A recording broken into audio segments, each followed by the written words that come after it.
Hello दोस्तों, आज हम बनाएंगे गाठिया नई नई फाफड़ा। तो इसके लिए चाहिए हमें थोड़ा सा पानी और जरा तेल रखी देवानु पछी आपको उसे मिक्स कर देना है अच्छी तरीके से। थोड़ा सा नमक डालवानु, पछी थोड़ा सा हींग भी डाल देना और थोड़ा सा फूल सोडा डाल देना। हाँ, वापस से मिक्स मिक्स मिक्स मिक्स कर देवानु। पछी आपरे नाखशु जरा हल्दी कलर माटे ने पछी उसको वापस से मिक्स कर लेना है। अच्छी तरीके से मिक्स कर लेना है एंड चने नो लोट नाखी देवानो पाછી मिक्स કરી લેવાનું। પછી છે ને આપણે હાથ અરે થાતું નથી અરે કોઈ નહીં વાપસ કરું જરાક આટો નાખ્યું ને હવે હાથથી થાતું કરું છું तो हाथ ही कर रही हूँ मैं उसे, क्योंकि वो उससे तो हो नहीं रहा था।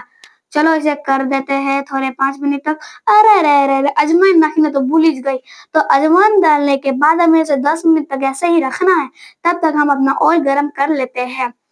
चलो तब तक तो हमारा चने का लौट तैयार हो गया। अब इसे अच्छी तरीके से फ्लैट करना है, क्योंकि गाठिया नु शेप तो हारू होय ने आम तोरी होय। आ થઈ ગયું પછી આપણે કરવાનું પછી आप हमको उसे तल लेना है, क्योंकि फ्राई कर लेना है। अच्छा टेस्ट तो आना चाहिए। तो આમ કરવાની જ્યાં સુધી થાય નહીં થઈ ગયું યસ। તો પછી જમે લોઈ મેં બહુ બધી બનાવ્યા છે ને આમ સર્વ કરવાનું કે તમે ફાસ્ટ રેસ્ટોરન્ટમાં આવ્યા છો। સો મેં હવે ચા પણ બનાવી છે ને જરાક દેખાઈ દઉં ખોલીને કેવું છે।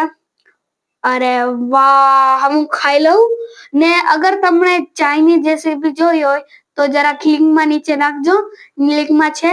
Bye bye.